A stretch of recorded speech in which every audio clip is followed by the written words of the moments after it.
मामा के लिए बोलना जो है वो किसी भी बेटे के लिए बहुत मुश्किल होता है, परंतु वो एक ऐसी आत्मा थी जिनका प्रेरणा मेरे साथ हमेशा रही है, उनकी गाइडेंस रही है, हमेशा उनकी बातें रही हैं। और मैं उनकी दो चार बातों की जरूर जिक्र करूंगा, परंतु उससे पहले मैं ये कहना चाहूँगा कि जाते जाते भी आज भी मुझे इतनी बड़ी सीख दी गई है जो मैं एक्सपेक्ट नहीं कर रहा था। उनको मैंने जब बचपन से देखा, मैं ऑब्वियसली घर का सबसे बड़ा हूँ, तो काफ़ी क्लोज उनके रहा, काफ़ी देखा, उनका दर्द देखा, जिस तरह का दर्द भी उनको प्रेरणा भी मिली घर से, उनको पढ़ाई लिखाई भी की, उन्होंने शादी के बाद की पढ़ाई काफ़ी ज़्यादा, परंतु उन्होंने दर्द भी सहा काफ़ी घर में, और उस दर्द के बीच में कैसे वो दर्द सहा और क्या क्या सहा वो भी मैंने देखा, वो बता रहा धीरे मुझे वो सारी बातें पता है और उसको ऑब्वियसली रिपीट कर नहीं मतलब, परंतु उसके बावजूद भी मेरे पिता में आक्रोश आता था, मेरे पिता में बातें गलत आती थी, या सोचते थे कि मेरे को ऐसे करना है वैसे करना है। मामा में नहीं, मामा हमेशा ये कहती थी कोई कैसे भी करे मैंने बुरा नहीं करना, मैंने सही करना। उनके साथ जिसने भी अगर कोई बुरा भी किया तो भी उन्होंने हमेशा हंस के हमको कई संबंधों में कई जगहों पे उन्होंने पीछे किया है, चुप कराया है, स्पेशली मेरे को, क्योंकि मेरा भी खून मेरे पिता की तरह काफ़ी गर्म होता था और अभी भी शायद होगा, परंतु माँ ने ऐसे कार्य किए, उन्होंने हमेशा में बांध के रखा, उन्होंने इस परिवार को बांध के रखा। मुझे आज तक ऐसा कोई व्यक्ति नहीं मिला है जो ये कहेगा कि मामा ने कोई तोड़ने की बात की। हर किसी व्यक्ति यही कहेगा कि चाहे परिवार में किसी ने तोड़ा हो, मामा ने हमेशा जोड़ने की बात की, और हर किसी से जोड़ने की बात की। ये एक बहुत बड़ी सीख है। और उनको घर में कोई भी तिरस्कार भी मिला हो, उस तिरस्कार के बावजूद भी उन्होंने उस व्यक्ति से वो हमेशा जुड़ा है। और आज जाने, मैं इसलिए बात कह रहा हूँ कि जाने के वक्त भी जो आज इतनी बड़ी सीख वो दे के गई है, आज मेरी बुआ जी ने, डॉक्टर मंजू मेहता ने अंदर से मेरे को छुआ, बड़े सालों बाद छुआ बुआ जी, जो आपने मामा के लिए कहा। और अगर मंजू मेहता जी ऐसी बातें कहती हैं कि वो मामा की विद्वत्ता को, मामा के समझ को, और उनकी जो उन्होंने सीख न सिर्फ ली बल्कि बांटी दुनिया में, उसको उन्होंने बाना, और जो शब्द उन्होंने इस्तेमाल किए हमने सबने सुने, ये मुझे मेरे लिए बहुत अच्छी बात, बहुत बड़ी बात है कि अगर मंजू बाजी कहते हैं कि मैं ये मानती हूँ कि वो आगे काफ़ी निकली और काफ़ी आगे हमने कार्य किया है, that means for me it means, I am sure आप लोग का अपना होगा, मुझे मेरे लिए मानना है कि हमारे घर में हमेशा उनकी जो पहचान थी, जो या इतना पहचान नहीं थी, वो भी आज तक के सामने आई है और सबने माना है इस बात।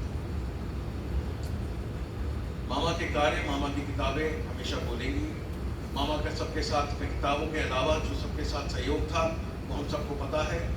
कुछ बातें उनके व्यक्तित्व की, उनके कैरेक्टर की जो मुझे पता है या शायद हमारे परिवार के लोगों को पता है, जो हमने सीख दी है और जो हमने फॉलो करने की कोशिश की है, वो एक दो सीखों के बारे में भी मैं बात करना चाहूँगा, क्योंकि ये बहुत इंपॉर्टेंट है।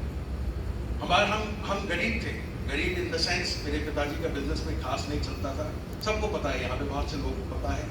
We were going through a very tough time, especially जब हम, और उनका ये था कि पढ़ाई लिखाई करानी है बच्चों की, सबसे बढ़िया स्कूल में देहरादून में पढ़ाते थे, सारा का सारा पैसा उसमें लगाते थे, लेक्चरर थी, उससे हमारा घर चलता था।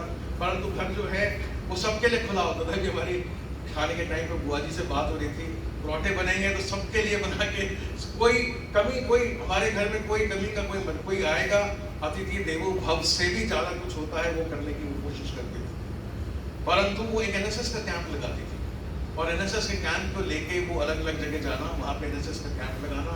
और महेश्वरी की एक ग्रॉसरी की दुकान होती थी देहरादून में, करणपुर में, उससे सामान आता था घर का भी और एनएसएस का सामान भी उनसे लेती थी। तो वो जैसे कई बार कई लोग करते हैं, महेश्वरी वाला कहता था कि बहन जी आप जो है घर का सामान तो उस बिल में डाल देते हैं एनएसएस के बिल में, क्योंकि एनएसएस का सामान तो बहुत बड़ा नहीं, कभी नहीं। घर का एनएसएस का कैंप लगाएंगी, वहां से सामान वापस आएगा, जो बचा कुचा खाना वापस आएगा, वो भी वो खुद जाके, कोई जरूरत नहीं थी, वो खुद जाके महेश्वरी में वापस करेंगी।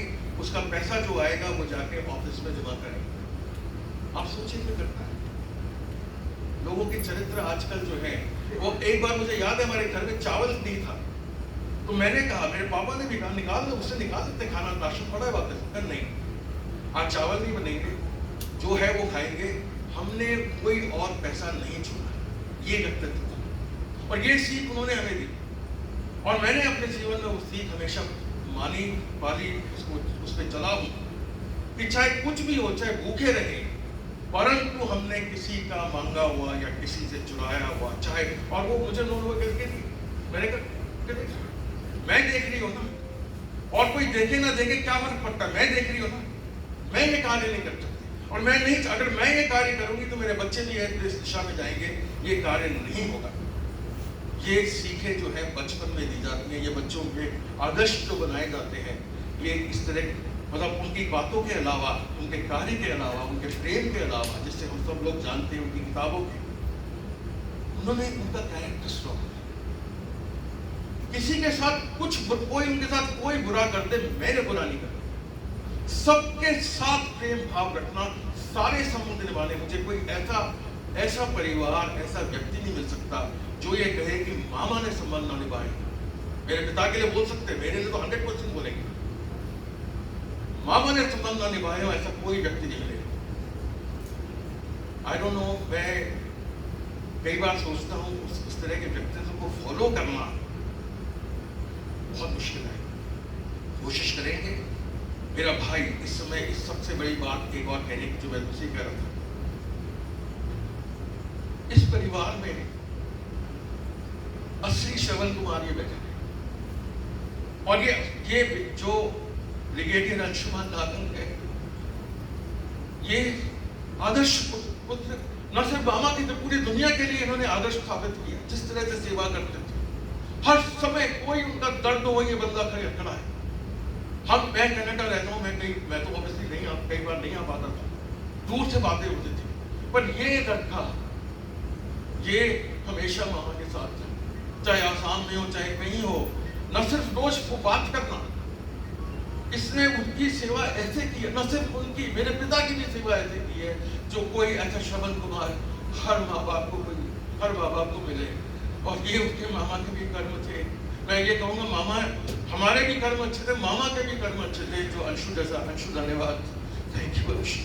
आई don't have words to describe my love for Anshu for what he has done, because जो जाते हैं वो चले जाते हैं, हम लोगों से दर्द छोड़ जाते हैं, परंतु उस दर्द से कैसे निपटना है वो इस तरह के भाई सिखाते हैं। तो धन्यवाद आप सब लोग का, आप लोग आए। ये ऐसा टाइम है जो पीड़ा का टाइम है, और मैं जब वो गई भी है, मेरे आंसू नहीं निकले। मैं अभी आज जब बता रहा था, मैं जब लंदन से न्यू दिल्ली आ रहा था, तो बीच में कुछ वही एक टीवी लगाया और टीवी लगा के कुछ कोई सीन देखा, पता नहीं कहाँ से आया कि आज सुबह जाके मुझे मामा की अस्थियां कलेक्ट करनी है। और मेरे आंसू, मैं वहाँ पे फ्लाइट के बीच में 10 मिनट तक ऐसे रोता रहा बच्चों की तरह, पता नहीं क्या बात था। उसके बाद जब मासी जी को देखा, मेरी मासियाँ, मेरे माता जी की भी डेथ हुई है इलाहाबाद में, तो भी वो आई है। उनको देखा, उनको देखते लगा जैसे मामा खड़ी है, आंसू ने कुछ और आप लोगों का प्यार देखा, आप लोग आए हैं और आपकी आंखों में मैं सच्चा प्यार देखा हूँ। धन्यवाद बहुत बहुत। हमारी कोशिश यही रहेगी, हम तीनों की कोशिश यही रहेगी, और श्रवण कुमार की, मेरे भाई ब्रिगेडियर अंशुमान की कोशिश यही रहेगी कि हम उनके आदर्शों पे चले। अपना जो, मेरा तो सारे कार्य पूरे हो चुके हैं, मेरे बच्चे पढ़ लिख गए, मैं बिल्कुल अलग फ्री हो चुका हूँ।